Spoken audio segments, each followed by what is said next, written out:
नमस्ते आप सभी को। आज फिर हम हाजिर हैं आपके लिए पार्ट 3 लेकर के। आज ये तीसरी वीडियो है अपनी रुपए वाली किताब को समझाते हुए, जिसमें हम सारे के सारे पॉइंट्स को, सारे पाठों को एक एक करके आपको समझा रहे हैं और आपको बता रहे हैं कि लेखक अपनी किताब में कहना क्या चाह रहे हैं। यानी कि जो संदेश आपको देना चाह रहे हैं वो संदेश आप तक वैसा का वैसा जाए, इसकी कोशिश में हम इसके पूरे भाग को आपको एक्सप्लेन करके बता रहे हैं। तो जो आज का जो टॉपिक है अपना, पीछे हमने कर लिया टॉपिक, जो पिछला टॉपिक था वो ये था कि हम रुपए के इतिहास को समझने की कोशिश कर रहे थे। फिर उसके बाद हमने रुपए के ऊपर जो वित्त मंत्रालय से जवाब मांगा, उन्होंने कहा कि हमारे पास वैध रुपए का कोई दस्तावेज नहीं है। वो इस किताब के पेज नंबर 135 से 238 तक दिया हुआ है। वो हम आपको सिलसिलेवार जब वहाँ तक पहुँचेंगे तो हम आपको बताएंगे। तो आज का जो हमारा लेसन है वो भारतीय रुपए को समझने का है। देखिएगा, ये क्यों ज़रूरी है समझना, क्योंकि रुपया मूल्य का मापक है और किसी भी वस्तु के मूल्य को मापने के लिए हमें जब मुद्रा की आवश्यकता पड़ेगी तो हमें रुपए की आवश्यकता पड़ेगी। जब तक भारत का नागरिक भारत का रुपया इस्तेमाल कर रहा है तब तक वो अपने देश की संप्रभुता को बचा रहा है। तो इसलिए बहुत ज़रूरी हो जाता है कि पहले वो रुपए को समझे। किसी भी कॉलेज में, किसी स्कूल में रुपए को नहीं समझाया जाता और ये बड़ा दुर्भाग्य है हमारी आने वाली जनरेशन्स के लिए, अगली पीढ़ियों के लिए, कि जब उन्हें पता ही नहीं होगा कि जो उनके विनिमय का साधन है वो क्या है। डिजिटल ग्लोबलाइजेशन, इंटरनेट, आईटी क्षेत्र, तकनीक और विज्ञान, इन सब का ड्रामा तभी तक वैलिड रहेगा जब तक आपके पास में इन चीज़ों की पूरी समझ रहेगी। अर्थात आपकी जेब में जो रुपया है या जो आपके मोबाइल में जो डिजिट है, आजकल के बच्चे उसी को रुपया समझने लग गए हैं। ये बहुत बड़े दुर्भाग्य की बात है। तो आज इसलिए आपको समझाएंगे कि रुपया क्या है, रुपया क्या काम करता है और रुपए ने अभी तक मतलब पहले तो हम यही समझ लें चलो कि रुपया क्या है। तो भारतीय रुपया, प्राप्त दस्तावेजों एवं खोजों से पता चलता है कि मुद्रा का चलन अति प्राचीन है। मुद्रा का जन्म मानक धातु एवं मानक मूल्य पर आधारित है। वैदिक काल, प्राचीन काल से लेकर आज तक वैध मुद्रा मानक और मूल्य पर आधारित था। यानी कि जो वैध मुद्रा है वो मानक और मूल्य पर आधारित था और है, जिसके बहुत से प्रमाण हैं। लेकिन अंग्रेज इतिहासकार और अर्थशास्त्रियों ने रुपए के जन्म देने का श्रेय शेरशाह सूरी को दिया।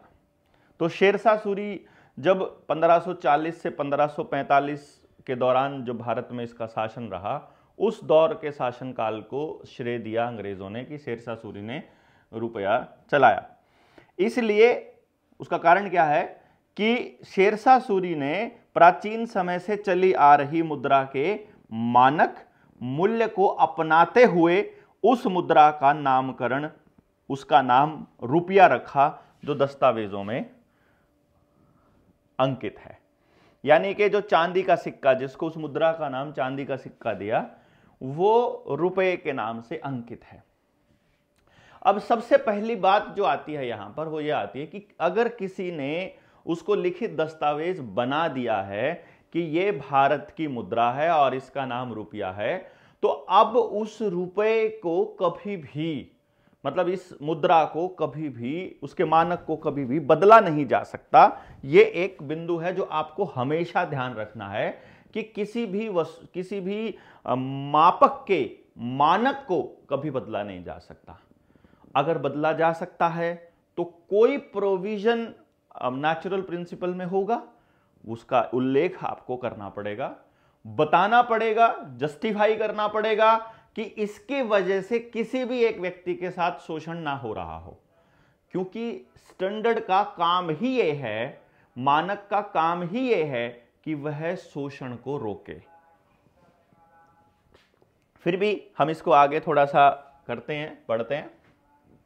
रुपये शब्द का प्रयोग रुपया शब्द का प्रयोग सर्वप्रथम शेरशाह सूरी ने भारत में अपने शासन के दौरान किया था 1540 से 1545। शेरशाह सूरी ने अपने शासनकाल में जो रुपया चलाया वह एक चांदी का सिक्का था जिसका भार मानक 179 ग्रेन था। 179 ग्रेन में लगभग 11.635 ग्राम यानी लगभग 1 तोला होता है। 1 तोले में 664 होता है। और मैं आपको बताऊं 1 ग्रेन का जो वजन होता है वो 64.8 मिलीग्राम होता है। जो ग्रेन है उसका जो वजन है वो 64.8 मिलीग्राम होता है। रुपए की बड़ी इकाई के रूप में सोने का सिक्का, देखो जैसे क्या होता है 1 रुपए का सिक्का है या 1 रुपए का नोट है, फिर 1-1 रुपए के 5 नोट लेके रखो तो बड़ी इकाई 5 रुपए का नोट हो जाता है।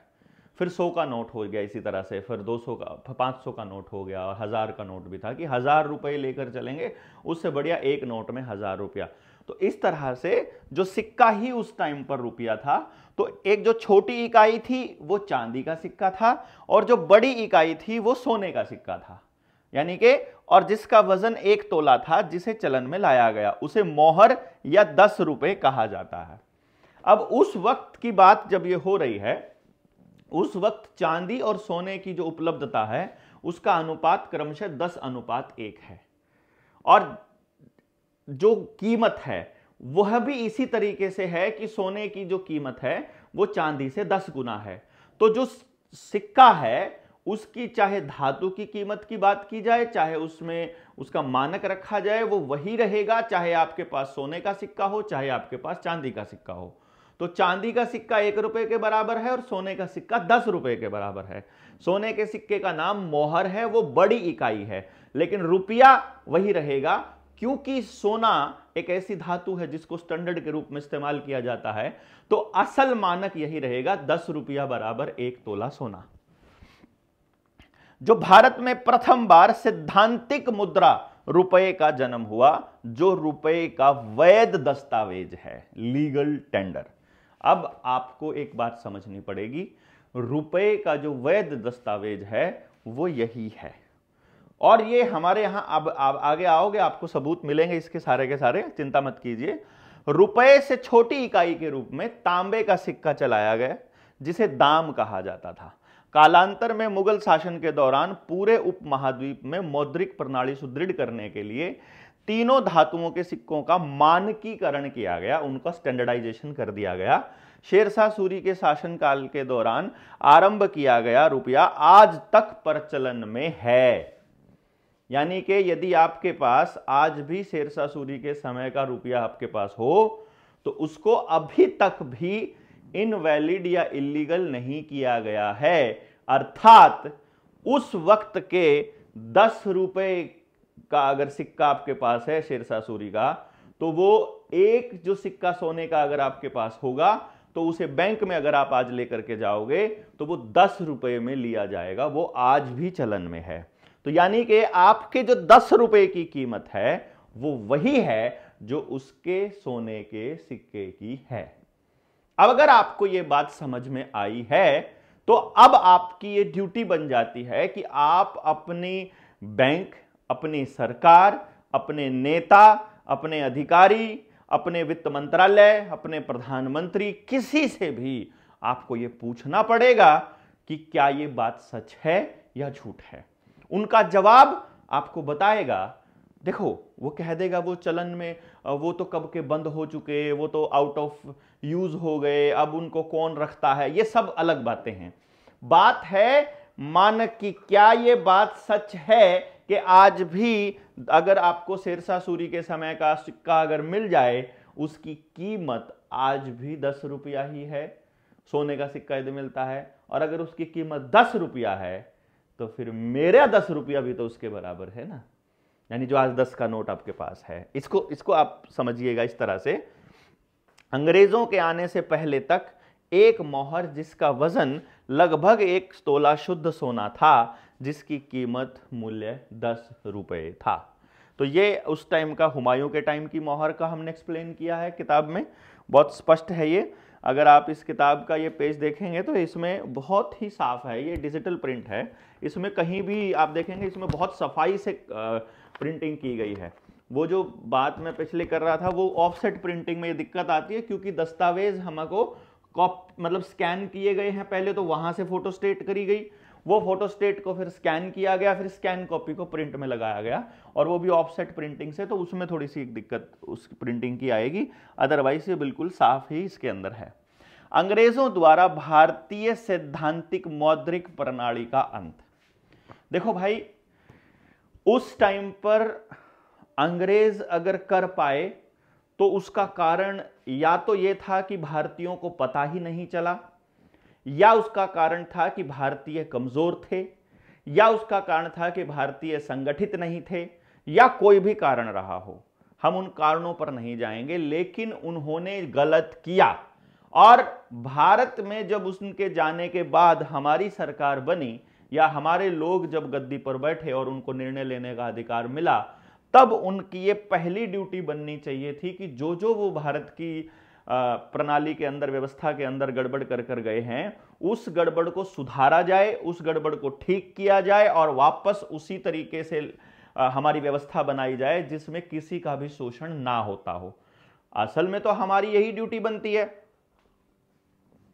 यदि उन्होंने नहीं किया तो ये उनकी गलती थी, और यदि अब पता लगने के बाद आप इस दिशा में काम नहीं करते हैं, चाहे कुछ भी कीजिए, मैं ये कह रहा हूं, वैचारिक तौर पर अपनी डायरी लिखिए ताकि आपकी अगली पीढ़ी को पता चले, आप पेजेस में नोट्स बनाइए, आप अपने फेसबुक पर लिखिए, आप अपने यूट्यूब पर वीडियो बनाइए, आप अपनी बातों को रखिए, आपकी बात हो, वो मेरी बात ना हो, वो किसी संगठन की बात ना हो, वो जनता की बात बन जाए। इसलिए जितने साथी इस वीडियो को सुन रहे हैं और जो सुन रहे हैं, जहां भी आपके साथ या आपके साथ नहीं, किसी के साथ भी अगर अन्याय हो रहा है, आपको बोलना पड़ेगा।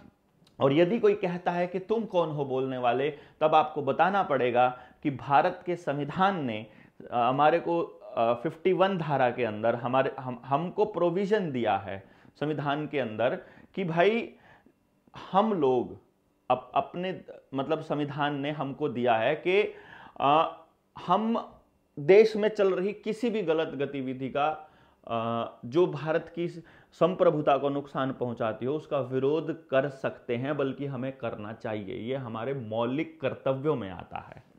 तो आपको ये बात हमको ध्यान रखनी पड़ेगी। अब ये इसलिए समझना जरूरी है कि देश पहले किस पोजीशन पर था और आज किस पोजीशन पर है।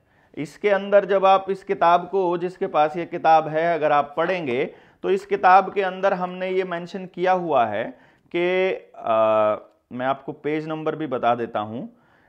पेज नंबर 126, पेज नंबर 126, ये देखिए 126 से लेकर के और पेज नंबर 134 तक हमने ये एक्सप्लेन किया है कि भारत की अर्थव्यवस्था किस तरह की थी उस वक्त जब अंग्रेज आते हैं तब।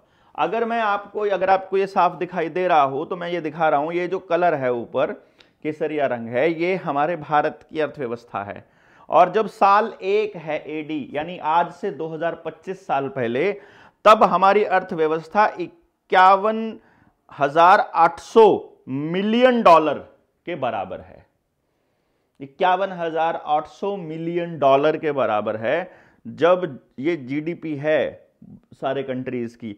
और चाइना 42,000 मिलियन डॉलर के साथ सेकंड नंबर पर है, और इटली 12,000 के बाद तीसरे नंबर पर है, और Turkey, France, Egypt, Iran, Spain, Mexico, Brazil, Germany, Bangladesh, ठीक है, इंडोनेशिया, पाकिस्तान और जापान।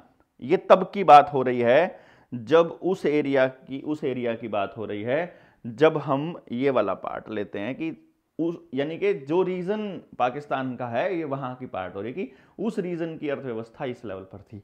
यानी अगर हम टॉप के 10-15 कंट्रीज की बात करें, ये 15 कंट्रीज हैं टोटल, तो टॉप के 15 देशों की अगर हम बात करें तो जिस वक्त हम बात कर रहे हैं आज से 2025 साल पहले की, जिन लोगों ने हम पर राज किया, ऐसा फैलाया गया, अंग्रेज यानी कि इंग्लैंड, उसकी अर्थव्यवस्था टॉप 15 में कहीं पर भी नहीं है, इंग्लैंड की अर्थव्यवस्था। आप इसके बाद जिस टाइम पर अर्थव्यवस्था, यहां 1600 ईस्वी की बात हम करते हैं कि 1600 में अंग्रेज भारत में आए थे, उस टाइम तक चाइना दुनिया की सबसे बड़ी अर्थव्यवस्था बन चुकी है। इससे पहले 1500 में भी अगर आप देखते हो, अंग्रेजों के आने से पहले, तो भारत पहले नंबर पर आता है। उस टाइम पर हमारी अर्थव्यवस्था है 1,01,967 मिलियन डॉलर की, और चाइना की जो जीडीपी है उस वक्त 97,243 मिलियन डॉलर की। और उस टाइम पर जो रुपया है वो सोने और चांदी में ही लिया और दिया जा रहा है। यानी आप इसको ऐसा समझ सकते हैं कि यदि आज आपका एक सोने का सिक्का, यानी सोने का सिक्का मतलब 1 रुपए की जो मोहर है, 1 तोला सोना जो है, यदि आज 85,000 रुपए के बराबर आ रहा है, एक सोने का सिक्का 85,000 रुपए के बराबर है, यानी कि 10 रुपये बराबर 85,000, तो 1 रुपया बराबर 8,000 के करीब आता है। यानी कि जितनी अर्थव्यवस्था है इसका 8,000 गुना है उस वक्त की भारत की अर्थव्यवस्था। 8,000 गुना समझ में आया ना कैसे? क्योंकि वो उस वक्त सोने और चांदी में है। तो आज भी अगर हमारा रुपया सोने चांदी में हो तो 8,000 गुना की बात आता है। और जब हम इसमें बात प्रति 10 ग्राम की बात करेंगे तो लगभग 6,000 गुना की बात हो जाएगी, 6 से 7,000 के बीच का। अब जब अंग्रेज यहां पर आते हैं 1600 ईस्वी में, तब भी अगर आप देखते हैं तो टॉप के 15 कंट्रीज में कहीं पर भी इंग्लैंड का नाम नहीं है, यहां पर कहीं पर भी अमेरिका का नाम नहीं है। यूके आया है 1600 में, 1500 में टॉप 15 में नीचे से 14वें नंबर पर, मतलब ऊपर से 14वें नंबर पर। और अब आ गया है फिर ये यूके 4 और 4 8 और 3 11 और एक 12वें नंबर पर आ गया है 1600 में, जब वो हमें लूटना चालू करते हैं। यानी इधर से सोना उधर जाना चालू होता है और हमारी अर्थव्यवस्था डाउन आती है और उनकी अर्थव्यवस्था चलना शुरू होती है। इसी वक्त जब हम देख रहे हैं यूके 1800 में 200 साल के बाद पहुंच गया है 5वें नंबर पर, और यूएसए भी इसमें एंटर कर चुका है। अब फिर 1857 की जब क्रांति की बात होती है, ब्रिटिश राज की बात हो रही है, उस टाइम यूके 3रे नंबर पर आ गया है और इंडिया 2रे नंबर पर आ गया, और यूके उसके बिल्कुल नजदीक पहुंच गया है। यानी कि इंग्लैंड उसके नजदीक पहुंच गया और भारत नीचे जा रहा है। और उसके बाद 1857 में हो गया। अब जब पेपर करेंसी एक्ट आता है 1882 में, जब रुपए को तोड़ा जाता है और सोना ट्रांसफर किया जाता है, 15 रुपए की एक मोहर बना दी जाती है। पहले 10 रुपए की एक मोहर थी, और जब 15 रुपए की एक मोहर बना दी जाती है 1882 में, तो 1889 में उस टाइम पर अगर आप देखो कि भारत तीसरी व्यवस्था 3रे नंबर पर पहुंच गया है और 2रे नंबर पर यूएसए अमेरिका आ गया है। अब आप समझ लीजिए, जो अमेरिका कहीं भी नहीं था, जो इंग्लैंड कहीं भी नहीं था, वो ऊपर जा रहे हैं और भारत की अर्थव्यवस्था नीचे जा रही है। इस पूरी की पूरी इसी चीज को फिर हम आरबीआई के दस्तावेजों से मैच करवाएंगे। जो आपको और दस्तावेज भी मैं आपको दूंगा इसके अंदर, हमने और रिसर्च भी खूब करी है इस किताब के बाहर भी, संजीव शर्मा जी ने इसके ऊपर खूब काम किया है। तो जो बुलियन रखी जाती हैं, जो वहां पर फॉरेन करेंसी रखी जाती है, जिसको विदेशी मुद्रा भंडार कहते हैं, फॉरेन रिजर्व जिसे बोला जाता है, वो जब आरबीआई में रखा जाता है, सोने को कम कर दिया जाता है, उस वक्त अर्थव्यवस्था किधर से किधर मोल्ड होती है, कहां जा रही है, ये आपको मालूम पड़ता है। जब इस पूरी प्रक्रिया को जब आप समझेंगे, तब आपको मालूम पड़ेगा कि आप अगर नजर नहीं रखेंगे देश दुनिया की गतिविधियों के ऊपर, तो आपका पैसा भी खाली हो रहा है, आप भी गरीब होते जा रहे हैं। पहले ऐसी दिक्कत नहीं थी कि आपके गांव में प्रत्येक व्यक्ति कर्जदार हो और आपके घर की नीलामी की पोजीशन पर पहुंच गया हो और सबके ऊपर उनकी प्रॉपर्टी से ज्यादा कर्जा हो गया हो। ये सिचुएशंस पहले नहीं होती थी, और इस सिचुएशंस तक आने में सबसे बड़ा रोल रुपए के कूटकरण का रहता है। ये आपको मालूम पड़ना चाहिए। ये मैं इसीलिए आपको बता रहा हूं कि मानक की लड़ाई बहुत बड़ी लड़ाई है, और अगर आप इसको समझो, ये सबसे सच्ची लड़ाई है। और इसके बाद आप अगली पीढ़ियों के शोषण को रोकना चाहते हो, तो इस लड़ाई में आपको पार्टिसिपेट करना ही पड़ेगा, आपके पास कोई दूसरा ऑप्शन नहीं है। अब इसको हम पढ़ते हैं। जब ये आपके साथ में अंग्रेज ठगी शुरू करते हैं, अंग्रेजों ने जब सैद्धांतिक मौद्रिक प्रणाली का अंत किया है, पेज नंबर 21 तक हम लोग पहुंच गए हैं। यह अंग्रेजों द्वारा, ये तो हो गया, अंग्रेजों द्वारा भारतीय सैद्धांतिक मौद्रिक प्रणाली का अंत कैसे हुआ। यह मानक मौद्रिक प्रणाली इतनी सुदृढ़ थी हमारी कि सन 1700 में अंग्रेजों के आने से पहले, मतलब 1700 से 1600 में आ गए थे, लेकिन राज तो बहुत बाद में चालू हुआ ना, 1857 के बाद ही इंग्लैंड की पार्लियामेंट के हिसाब से कानून चलने लगे, 1855 वाले आदेश के बाद। तो 1700 में अंग्रेजों के आने से पहले भारत की अर्थव्यवस्था दुनिया की 24.4% आय के साथ विश्व में सबसे बड़ी थी। भारत कृषि केंद्रित और उद्योग प्रधान देश रहा। जैसे आपको क्या समझाया गया कि भारत कृषि प्रधान देश है, नहीं, कृषि केंद्रित उद्योग, मतलब यानी कि हमारा जो उद्योग धंधा है, और हमारा क्या, दुनिया भर के सारे उद्योग धंधे खेती से ही चलते हैं, तो खेती पर आधारित उद्योग धंधा, चाहे मसाले हों, चाहे सब्जियां हों, चाहे सोना भी खेती से, जमीन से ही निकलता है, मतलब कहने का, फिर पशुधन से जो निकलने वाली चीजें हैं, वो सारी चीजें। अंग्रेजों के आने से पहले व्यापार के लिए पर्याप्त मात्रा में सोने और चांदी के सिक्के के रूप में मुद्रा उपलब्ध थी, जिसके सैद्धांतिक मानक के अनुसार, यानी जो भारतीय स्टैंडर्ड है, 1 तोला शुद्ध, 1 तोला चांदी यानी 11.66 ग्राम या 180 ग्रेन का सिक्का, वो 1 रुपए के बराबर है, और 10 रुपए का जो 10 रुपए के जो बराबर है, 10 रुपए की जो मोहर है, उसमें 180 ग्रेन का सिक्का है, यानी वो चांदी का है, ये सोने का है। जब अंग्रेज भारत पर कब्जा किए, तब भारत का लूटपाट और शोषण करना शुरू किया, और शोषण करने का सबसे उत्तम हथियार भारतीय मुद्रा रुपये को चुना। इसके लिए मुद्रा बाजार की स्थापना करके मुद्रा के मूल्य को घटा बढ़ाकर भारत के लोगों का शोषण शुरू किया, यानी कि मुद्रा बाजार बना दिया कि रुपए की वैल्यू वर्ल्ड की इकोनॉमी के हिसाब से तय होने लग जाए, और हमें तो कुछ पता नहीं होता। अभी देखिए, आपकी संसद में जो कानून बन रहे हैं उनसे हम अनभिज्ञ हैं, हमें जानकारी नहीं दी जाती है। जब भी देश की जनता के खिलाफ कोई कानून बन रहा होता है, उसी वक्त देश में मीडिया के अंदर कोई और प्रोपेगेंडा चल रहा होता है, और उस वक्त हमारा ध्यान उधर रहता है और पीछे से कोई कानून बना दिया जाता है, और फिर सारी एजेंसियां, चाहे कोर्ट है, वकील है, पुलिस है, एसडीएम है, तहसीलदार है, डीसी है, फिर वो सब कानून का हवाला देते हुए, पॉलिसी मैटर का हवाला देते हुए आपका शोषण करते रहते हैं। तो जो पॉलिसी बना रहा है उसके ऊपर निगरानी रखना बहुत ज्यादा जरूरी है, ताकि उसकी एक एक गतिविधि के ऊपर नजर रखी जा सके कि तुम ये पॉलिसीज किस लिए बना रहे हो, किसके लिए बना रहे हो, जिसके लिए बना रहे हो उसकी राय ली है कि नहीं ली है, इसके जो विपरीत पहलू है, इसका जो विपक्ष है, इसके जो खिलाफत करने वाले लोग हैं, या इसके खिलाफ बोलने वाले लोग हैं, या इसका नुकसान बताने वाले लोग हैं, उनसे राय ली है कि नहीं ली है, उनका पक्ष सुना गया है कि नहीं सुना गया है, ये बहुत ज्यादा इंपॉर्टेंट रहता है। और आप अगर इसको नहीं समझेंगे तो फिर हम लोग नुकसान में ही रहेंगे मोस्टली।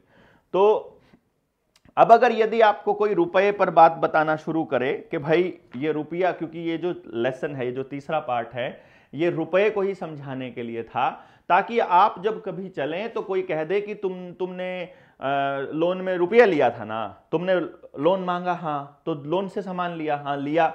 अरे जो लोन में आपको दिया गया वो रुपया नहीं दिया गया, आपको रुपये का वो नोट दिया गया, 100 रुपए का नोट, 500 का नोट, क्योंकि उसमें जो चलन में है, जो कीमत रखी गई है, वो नोट के बराबर रखी है, रुपये के बराबर नहीं। रुपया तो आपको समझना ही यही है कि रुपया क्या है। जो उसी टाइम पे जब बैंक वाले आपसे पूछेंगे, कोर्ट में भी जब आपको अगर इन पर्सन भी खड़ा होना पड़ जाए, तो फिर आपको बताना है उस टाइम पे कि नहीं जज साहब, इन्होंने रुपया नहीं दिया लोन में, इन्होंने नोट दिए हैं, नोट की वैल्यू रुपए की वैल्यू से अलग है। और जिसका कर्जा है ना, वो चांदी के 2 सिक्के तो रखो, एक 90% चांदी वाला, एक 50% चांदी वाला, और सिक्का दूसरा रखो, फटाक से उनके सामने रख दो, या उससे पहले वाला नोट भी रख लो कि ये देखो जी, इन्होंने तो इसका ये जो वचन खंड है गवर्नर का वो भी बदला हुआ है, इन्होंने तो ये देखो जी, ये सिक्का ये भी 1 रुपए में लेता है बैंक, तो बैंक इसको 1 रुपए में ले रहा है, जिसमें ये ऐसे ऐसे 1000 सिक्के आ जाते हैं। जो लोहे वाला सिक्का है वैसे वैसे 1000 सिक्के उस चांदी वाले में आ जाते हैं। तो उसको बोलो जी, इसमें 1000 सिक्के आते तो 1000 गुना की लूट तो यहीं पर हो रही है हमारे साथ, इसको 1 रुपए में कैसे ले रहे हैं ये, और अगर ये इनवैलिड है तो फिर ये वैलिड कैसे, और ये इनवैलिड है तो फिर ये वैलिड कैसे, दोनों को ऐसे करके सामने रख दो। आपको ऐसे करके रखना पड़ेगा, स्टैंडर्ड के ऊपर बात करनी ही पड़ेगी। आपके पास ये नहीं मान रहे हैं, कोई बात नहीं, हम बात तो करें, देखे तो सही है भाग रहे हैं, ये जवाब क्या दे रहे हैं, ये कहां से तर्क लेके आते हैं, कौन सा कानून बनाएंगे, क्या करेंगे, देखेंगे ना। तब तक पूरे देश के अंदर बात चली जानी चाहिए। और आपको अपने घर में अगर आपके पास ये किताब है, मैं तो आपको सजेस्ट करूंगा इस किताब को पढ़िए आप, मतलब इस किताब को पढ़िए इन द सेंस जैसे सामने रखिए, जिस तरह से मैं आपको बता रहा हूं वैसे आप भी पढ़िए। जब आप किसी को बताने के लिए पढ़ोगे तो आप थोड़ी गहराई से पढ़ोगे, और जो सवाल आएंगे फिर उनके सवालों के जवाब ढूंढोगे। तो आप इधर मेरे इस निडर इंडिया चैनल के ऊपर मैसेज कर दीजिए, कमेंट कर दीजिए कि ये सवाल आया है रुपए के ऊपर, अगली वाली जो वीडियो आएगी रुपए की, जो इस किताब को समझाने वाली, उसमें मैं वो सवाल भी ले लूंगा। तो अभी तक हमारे 2 एपिसोड हमारे हो चुके हैं, आज तीसरा एपिसोड है, अभी तक सवाल नहीं आए हैं। तो आपके सवाल जब आएंगे तो और अच्छी बात है। और जिन सवालों का जवाब आगामी पेजों में होगा वो मैं आपको बता दूंगा कि इसका जवाब आपको आगामी पेजेस में मिलेगा। अब रुपया क्या है इसको आपको समझना है। यही लास्ट बात जो पूरे चैप्टर की होगी कि रुपए में सोने की मात्रा ही रुपया है, यानी रुपया वो कागज नहीं है। जैसे कि वजन को हम देखते हैं ना, उसका मानक जो है वो वजन है, कितना वजन, 1 किलो वजन। जैसे 1 मीटर है, अब 1 मीटर किसको कहेंगे हम, 1 मीटर वजन किसे कहेंगे? जब हम दूरी के मापक को देखा जाता है तो उसमें प्रकाश की गति को केंद्र में रख के लिया जाता है। तो जैसे प्रकाश की गति है 3 लाख किलोमीटर प्रति घंटा, तो 1 सेकंड में 3 × 10⁸ शायद होता होगा, इस तरह से इतने मीटर उस पर सेकंड में 3.6 इंटू वो कैलकुलेट कर लिया जाता है। तो फिर उसको 1 मीटर में, मीटर और सेकंड में लेकर के फिर ये कहते हैं कि 1 इतने सेकंड में प्रकाश जितनी दूरी तय करता है that is equal to 1 meter. ये 1 मीटर का स्टैंडर्ड है, क्योंकि प्रकाश अपनी गति कभी नहीं बदलेगा। उसका रीजन ये है कि किसी भी चीज का जो मानक होता है वो फिक्स होना चाहिए। कोई भी ऐसी चीज जो फिक्स होनी चाहिए, उस फिक्स चीज को ही हम लोग इसका स्टैंडर्ड लेते हैं किसी भी चीज को नापने का। तो फिक्स चीज के मुकाबले फिक्स चीज ली जाती है। तो इसलिए सोने को लिया गया कि वो घटता बढ़ता नहीं है, जंग नहीं लगता है, उसके ऊपर केमिकल रिएक्शन पानी का नहीं होता, मौसम का कोई फर्क नहीं पड़ता, दबाव कितना ही हो उसका कोई फर्क नहीं पड़ता, पीट लो कूट लो, उसकी चादर बना लो, लोहे की बनाओगे तो वो झड़ता रहेगा, नीचे साइडों में तो कम होता जाएगा, उस पर जंग लगता जाएगा। तो ऐसी कोई धातु जैसे वो कह रहे हैं ना कि सोने को इसलिए हटा दिया गया कि सोने की मात्रा कम थी। अरे भाई, लूट हो रही है इसलिए कम आपको दिखाई दे रही है। आप इतने ग्राम से ज्यादा सोना नहीं रख सकते। ये ड्रामा सरकार ने इसलिए किया कि आप कभी भी अमीर ना बन सको, कभी भी आप समृद्ध ना हो सको, क्योंकि सोना ही एकमात्र पैमाना है आपकी अमीरी का, और कोई पैमाना नहीं है। जबकि सिद्धांततः मुद्रा का मानक मूल्य स्थिरांक होता है, घटाया या बढ़ाया नहीं जा सकता। ठीक उसी प्रकार जैसे भार की मापक किलोग्राम, दूरी की मापक फीट, समय की मापक मिनट इत्यादि मापकों के मानक स्थिरांक होते हैं, उसी प्रकार भारतीय मुद्रा रुपए की जो मूल्य की मापक है, इसकी मानक मात्रा और मूल्य भी स्थिरांक होगा। इसके पार्ट आपको समझने हैं। सबसे पहली बात, मानक मात्रा को ही रुपया कहा जाता है, जो मूल्य मापने का बाट है। मानक मात्रा ही ज्ञान विज्ञान या सिद्धांत है। मानक मात्रा ही लोक कल्याणकारी अवधारणा और नैसर्गिक न्याय है। नैसर्गिक न्याय जो फंडामेंटल और जो यूनिवर्सल लॉ है, जो जस्टिस है, वो यही है, नेचुरल जस्टिस इसको हम कहेंगे। मानक यानी स्टैंडर्ड मात्रा ही उत्पादन का स्रोत व सेवा की प्रतिस्पर्धा है और मानक मात्रा ही आर्थिक आजादी और सर्वांगीण विकास है। अब इस बात को जब आपको समझ में आ जाएगा तब आप कहीं भी बोल सकेंगे कि रुपया असल में क्या है, जिसका मूर्त रूप सोने की मानक मात्रा है, जो नैसर्गिक सिद्धांत है, नेचुरल प्रिंसिपल जिसे हम कहेंगे, जो अर्थशास्त्रियों के शब्दों में अपने आप में कुछ नहीं, यानी मनी इज ना, वो कहते हैं मनी तो क्या, कुछ भी नहीं, वो उसको उस लेवल तक लेकर जाना चाहते हैं कि मनी कुछ भी ना हो, यानी वो डिजिट तक लेकर जाना चाह रहे हैं। आपको लगे कि भाई जीने के लिए सिर्फ डिजिट चाहिए होते हैं, इतने डिजिट मेरे पास पड़े हैं, मैं आपको यही तो बता रहा हूं। जब डिजिटल भारत बनाया है, जब इन्होंने डिजिटल इंडिया बनाया है, तो बेसिकली ये क्या करना चाह रहे हैं, आपको यूनिवर्सल बेसिक इनकम पर लाना चाहते हैं और प्लस सोशल सिक्योरिटी सिस्टम में लाना चाहते हैं।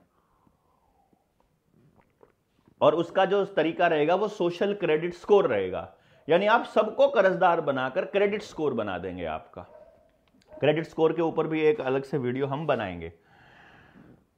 तो यह परिकल्पना बता रहे हैं, साध्य नहीं साधन है जो संपत्ति के बदले संपत्ति की कीमत के रूप में विनिमय करती है, और मुद्रा के रूप में हजारों वर्षों से चली आ रही है और आज भी उसकी विश्वसनीयता कायम है, केवल स्टैंडर्ड वाली मुद्रा।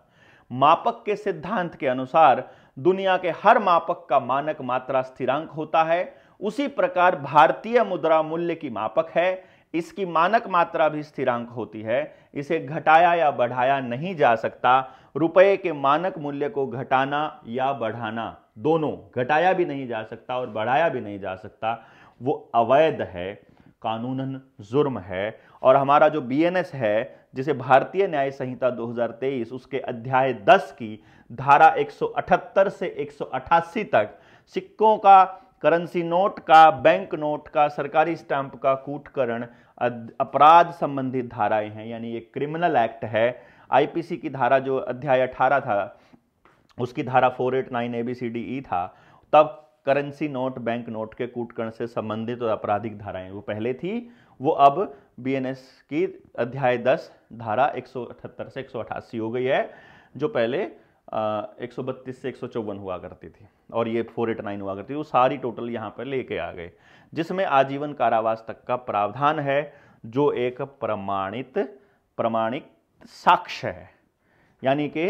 ये एक प्रूफ है कि रुपए का या कूटकरण, उसके मानक का कूटकरण कभी भी नहीं किया जा सकता। अब आप लोगों को यह बात समझनी पड़ेगी कि आप जब बात करें तो रुपए को किस एंगल से आपने परिभाषित करना है।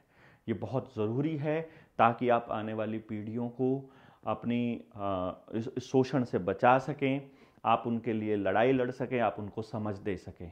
तो अपने घर में जब आप इस किताब को पढ़ेंगे और आपके बच्चे जब आपको बोलते हुए सुन रहे होंगे, तब उनको भी मालूम पड़ रहा होगा कि उनके साथ बहुत बड़ी ठगी हो रही है, बहुत बड़ा शोषण उनका हो रहा है। उस शोषण से बचने के लिए आपको पूरे गांव को जागृत करना पड़ेगा, जगाना पड़ेगा। 200 लोगों की टीम हम तैयार कर रहे हैं, जो पूरे देश के अंदर, अभी फिलहाल हरियाणा को टारगेट लेके हम कर रहे हैं कि पूरे हरियाणा के हर गांव में जो अपनी टीम बना दे, जिसका एग्जाम्पल लेकर के, जिससे सबक लेकर के पूरे देश के हर गांव के अंदर एक टीम बने, जो कि इस लड़ाई के अंदर बड़ा अपना रोल अदा कर सके, जो समझा सके, जो टॉर्च बेरर का काम कर सके, जो एक तरह से रोशनी दिखाने का काम कर सके इस अंधकार के दिनों में, जो बता सके कि आपके साथ में क्या क्या ठगियां हो रही हैं। पहले इनको तो समझ लो। जिन लोगों को यही पता नहीं लग रहा है कि उनके घर में रखी हुई मशीन, नई नई चीज़ें जो आ रही हैं इलेक्ट्रॉनिक की, ये सब उनके हो सकता है आने वाले टाइम में मौत का कारण बने, क्योंकि ये जितनी भी मशीनें हैं जो आजकल डिजिटलाइज, मतलब सारी इलेक्ट्रॉनिक हो रखी है, एक आसमान में एक बड़ी सी ईएमपी, इलेक्ट्रोमैग्नेटिक पल्स आएगी और सब चीज़ें धड़ाम धड़ाम धड़ाम धड़ाम धड़ाम से ख़त्म हो जाएंगी, सब कुछ इलेक्ट्रिक ख़त्म हो जाएगा। तो किसी दिन इंटरनेट पे आपका वायरस आएगा और आपका सारा का सारा पैसा खत्म हो जाएगा जब डिजिट में जो रखा हुआ है। मान लो इधर से पैसा खत्म हो जाए, इधर से इलेक्ट्रॉनिक का सामान खत्म हो जाए, जितनी इलेक्ट्रिक गाड़ियां हैं, जितनी गाड़ियों के अंदर अब नए जो गाड़ियां हैं जिनमें इलेक्ट्रॉनिक सिस्टम लगा हुआ है, वो सारी की सारी रुक जाएंगी। तब आपको इस पूरे के पूरे जो कम्युनिटी वाला जो इनका मेट्रो है, जो उस मेट्रो के ऊपर ही आधारित ट्रैवल करना पड़ेगा। उस टाइम पर कोई सरकारी बस अड्डा नहीं होगा, सब कुछ प्राइवेटाइज हो चुका होगा। उस बस में चढ़ने से पहले आपका सोशल क्रेडिट स्कोर चेक करेंगे कि पहले यहाँ स्कैन करो अपना मोबाइल, दिखाओ तुम सरकार की बात मानने वाले हो या सरकार का विरोध करने वाले हो। बीजेपी का जो इनका एक स्पोक्स पर्सन है, वो अश्विनी क्या नाम उसका एडवोकेट है, जो बता चुका है पहले ही कि एक बार आधार के साथ जुड़ जाने दो, फिर इन किसानों का इलाज फिर हम करेंगे। तो वो लोग आपका इलाज करने के लिए आ रहे हैं। आप अपने इस बर्बादी को रोकने के लिए क्या कर रहे हैं, ये बड़ा सवाल है। आप अपने लोगों को कैसे समझा रहे हैं, ये बहुत बड़ा सवाल है। इस प्रोसेस को कॉन्टिन्यूसली जारी रखिएगा, क्योंकि ये सब चीज़ें जो कोई बता नहीं रहा है आपको, इसलिए कि वो डरते हैं कि भविष्य में अगर वो गलत हो गई तो इस बात से उनको डर लगता है। कोई बात नहीं, हमें डर नहीं लगता है कि हम गलत हो जाएंगे तो क्या होगा। देखिए, आदमी गलती का पुतला है। आज जो सिचुएशन हम देख रहे हैं वो 100% इन बातों की तरफ इशारा कर रही है जो मैं कह रहा हूं। और यदि आप इन बातों को नहीं समझेंगे तो फिर आप ही का नुकसान है, आपकी ही अगली पीढ़ियों का नुकसान है। ये तीसरा पार्ट हमारा खत्म हो गया है, चौथा पार्ट लेकर के हम आपके सामने फिर आएंगे। तब तक आप इस किताब को पढ़िए और इससे संबंधित सवालों को इकट्ठा कर लीजिए, फिर हम सभी सवालों का जवाब आपको एक साथ देने वाले हैं। बहुत बहुत धन्यवाद। जय हिंद, जय भारत।